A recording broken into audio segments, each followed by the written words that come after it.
Post office में बचत खाता और सुकन्या समृद्धि योजना खाता में लाखों रुपए के गोलमाल का मामला सामने आया है। राजखरसा और कोइल भूपत गांव के सैकड़ों लोग अपनी बेटी की शादी के लिए सुकन्या समृद्धि योजना में पैसे जमा किए जा रहे थे, लेकिन उनका पैसा उनके खातों पर नहीं चढ़ाया जा रहा था। डाकपाल पासबुक पर पैसे की एंट्री करता था, लेकिन कंप्यूटर से खाते में पैसा जमा नहीं करता था। शाखा डाकपाल सुमंत कुमार फरार हो चुका है। पीड़ित लोगों का यह कहना है कि प्रशासन के आला अधिकारी इस मामले में चुप्पी साधे हुए हैं।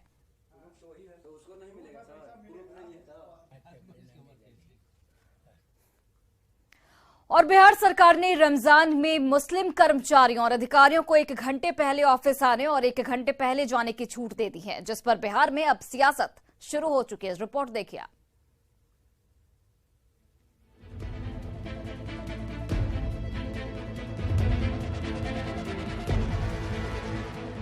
बिहार सरकार सामान्य प्रशासन विभाग की ओर से जारी इस आदेश को देखिए। इस लेटर ने बिहार में सियासी बहस छेड़ दी है। बहस क्यों छिड़ी, जान लीजिए।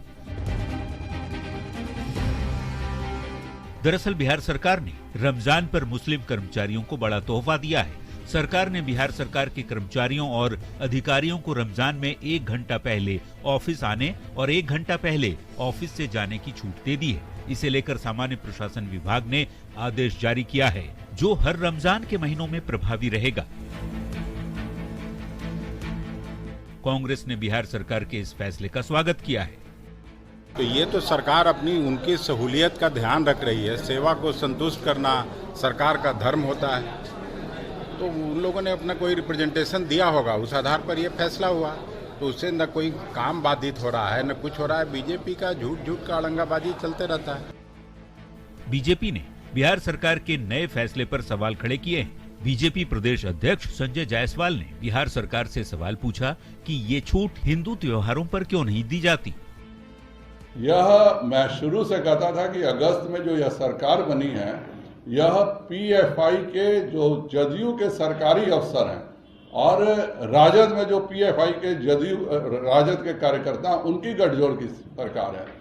पूरे हिंदुस्तान में और बिहार में भी जो कभी नहीं होता था, ये अलग से नियम करना। अभी रामनवमी का त्योहार है, हिंदुओं को तो सुबह भी बैठना पड़ता है 11 बजे तक पूजा करने के लिए, और 5 बजे शाम से भी पूजा करते हैं। हर कोई जानता है, हर हिंदू के घर में रामनवमी होती है। तो हिंदुओं को क्यों नहीं छूट मिलेगी? रमजान का महीना मुस्लिम समुदाय के लिए सबसे पवित्र महीना होता है। 1 महीने तक मुस्लिम समुदाय के लोग रोजा रखते हैं। बीजेपी के नेताओं का कहना है कि 9 दिन नवरात्र के दौरान हर हिंदू के घर में विशेष पूजा पाठ होती है। उस दौरान ऐसी छुट्टियां क्यों नहीं दी जाती? बीजेपी के तेवर बता रहे हैं कि इस मुद्दे पर आगे भी सियासी बवाल जारी रहेगा। न्यूज़ 18 के लिए पटना से रवियस नारायण के साथ ब्यूरो रिपोर्ट।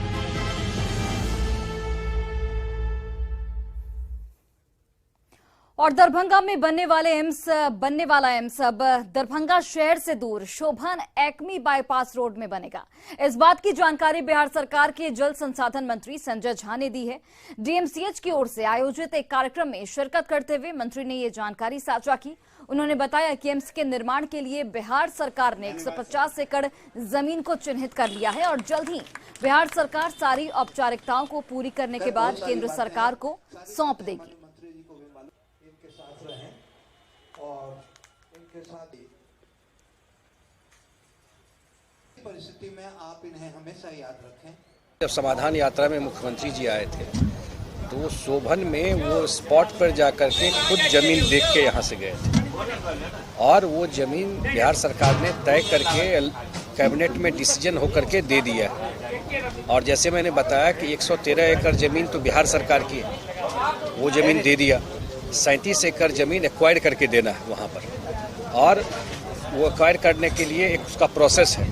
तो वो फास्ट पेस पर एन सिन्हा इंस्टीट्यूट से उसका इम्पैक्ट असेसमेंट कराएगा। वो रिपोर्ट भी आ गया है, तो इमीडिएटली वो भी एक्वायर करना शुरू हो जाएगा। बात आती है कि वहाँ लैंड फिलिंग करना है, ज़मीन को भरना है, तो वो भी आपको फास्ट पेस पर स्वास्थ्य विभाग वहाँ काम करने जा रही है। 2 अप्रैल को सम्राट अशोक की जयंती को बीजेपी भव्य मनाने में जुटी हुई है। जिसके लिए सासाराम में जोरदार तैयारियां की जा रही हैं, जिसका जायजा लेने पूर्व मंत्री और बीजेपी नेता सम्राट चौधरी खुद पहुंचे। इस मौके पर सम्राट चौधरी ने ग्रैंड ट्रंक रोड का नाम बदलकर सम्राट अशोक राष्ट्रीय राजमार्ग करने की मांग की है।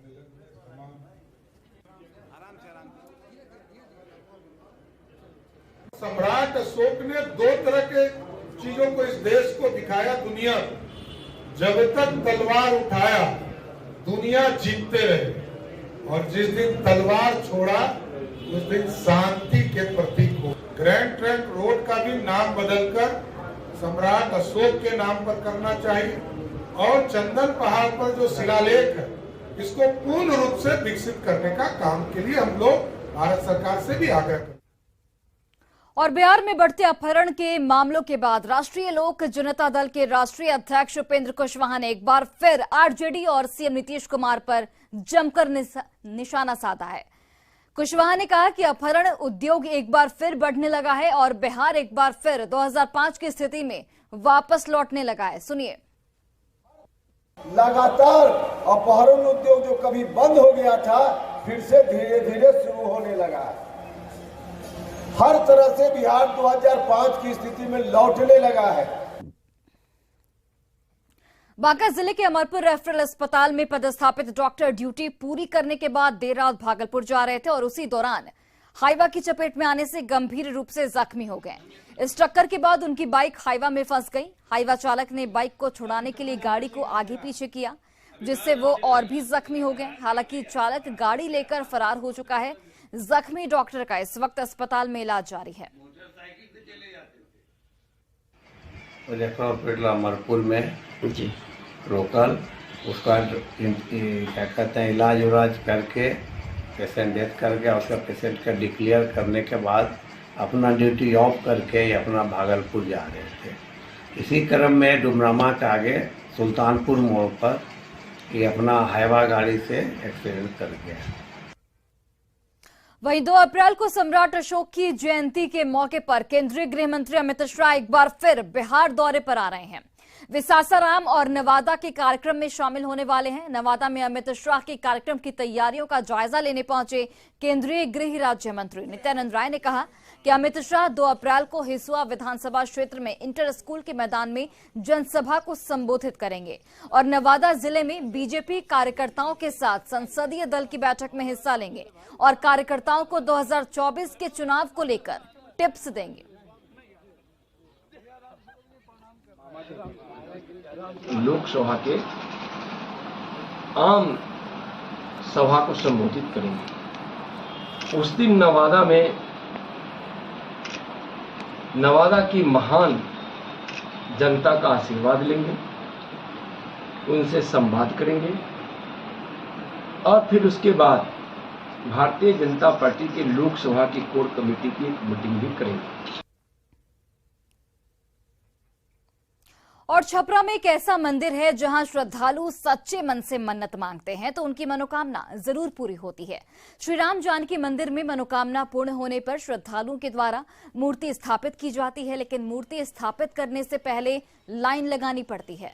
फिलहाल 30 साल पहले ही साल 2052 तक के लिए बुक हो चुकी है।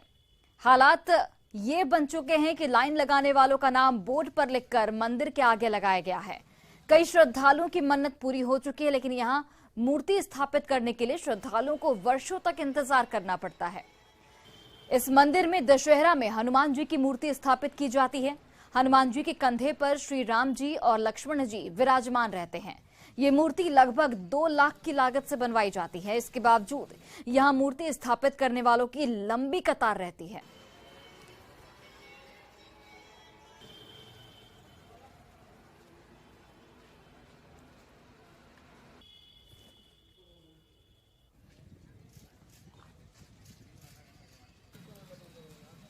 साल में नवरात्र के समय में हनुमान जी की मूर्ति रखा जाता है। कौन लोग स्थापित यहाँ करते हैं? ये लोग कमेटी के लोग हमारे हैं। जो वहाँ लिस्ट लगा है, वहाँ पे जो लिस्ट लगा, जो भी लिस्ट लगा वो हमारे श्रद्धालु लोग का लिस्ट है। अच्छा, तो जो बुक किए हैं उन्हीं के पैसे से यहाँ पे मूर्ति स्थापित किया जाएगा? जी जी, जो बुक किए हैं वो एक बार मूर्ति बनाने में करीब लमसम 2 लाख से ऊपर करीब में खर्चा लग जाता है। और पूर्णिया विश्वविद्यालय में एक तरफ बिहार के राज्यपाल सीनेट की बैठक कर रहे थे, तो वहीं बाहर में अररिया लॉ कॉलेज के सैकड़ों छात्र हाथों में तख्तियां लेकर प्रदर्शन कर रहे थे।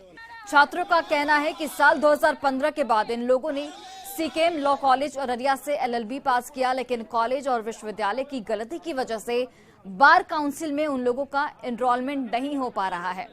इस वजह से छात्रों ने कुलपति से मिलकर अपनी बात रखी थी, लेकिन आज फिर राज्यपाल के पास अपनी फरियाद लेकर आए हैं ताकि 500 छात्रों का भविष्य बर्बाद होने से बचाया जा सके।